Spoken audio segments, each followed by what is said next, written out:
പടം ഒരു below average experience ആണ്. സൂര്യയുടെ കംബാക്ക് എന്നൊക്കെ പറയാൻ വേണ്ടി അങ്ങനെ വിചാരിച്ചാൽ കയറി കണ്ടതെങ്കിലും ഈ ഒരു ടിപ്പിക്കൽ ഗാങ്സ്റ്റർ സ്റ്റോറി തന്നെയാണ്. ഗാങ്സ്റ്റർ മൂവീസ് എന്ത് കാണുമോ ആ സെയിം കഥ തന്നെ. പക്ഷേ കാർത്തിക് സുബ്രാജ് ഒരു നല്ലൊരു മേക്കറാണ്. അപ്പോൾ അതുകൊണ്ട് അത് കുറച്ച് വെറൈറ്റി എടുക്കാൻ നോക്കി. പക്ഷെ എന്നാലും രാഷ്ട്രീയം പറയണം എന്ന് നിർബന്ധം പിടിച്ച് പറഞ്ഞതുകൊണ്ട് മാത്രം ക്ലൈമാക്സ് ഇപ്പോൾ എല്ലാവരും നിങ്ങൾ കണ്ടാൽ മനസ്സിലാവും. എല്ലാവരും ചിരിച്ചുകൊണ്ടാണ് ഇറങ്ങി വരുന്നത്. തിയേറ്ററിന് അകത്താണെങ്കിലും ലാസ്റ്റ് കൂട്ടച്ചിരി ആയിരുന്നു. ഇതൊരു കോമഡി പടമല്ല, പക്ഷെ കോമഡി പടമായി പോയി. ഒരു അതുവരെ സീരിയസ് ആണ് ഉദ്ദേശിച്ചത്. അവസാനം രാഷ്ട്രീയം പറയാൻ ഉദ്ദേശിച്ച സീനുകളൊക്കെ ഉണ്ട്, പക്ഷെ അതൊക്കെ ഫുള്ള് കോമഡി ആയി പോയി. അതുവരെ ഡീസൻ്റ് ആയിട്ട് പോയിക്കൊണ്ടിരുന്ന പടം ഒരു ക്ലീഷയാണ് ഫുള്ള്. പ്രത്യേകിച്ചൊന്നും നിർവികാരമാണ്, പക്ഷെ എന്നാലും ഡീസൻ്റ് മേക്കിംഗ് ആയിരുന്നു.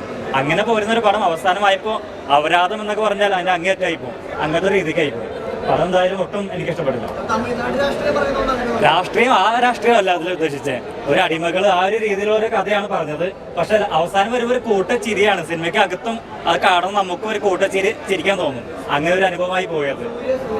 സൂര്യയുടെ ഗെറ്റപ്പും അഭിനയം എല്ലാം നല്ലതാണ്, പക്ഷെ ഈ കഥ വളരെ മോശമായി പോയി. അവസാനം പറഞ്ഞ രാഷ്ട്രീയം ഒരു അവസാനം ക്ലൈമാക്സ് അലമ്പാക്കി കളഞ്ഞു. ഒരു സിനിമ എങ്ങനെയൊക്കെ നശിപ്പിക്കാമോ അങ്ങനെ നശിപ്പിച്ച് കളഞ്ഞ ക്ലൈമാക്സ്.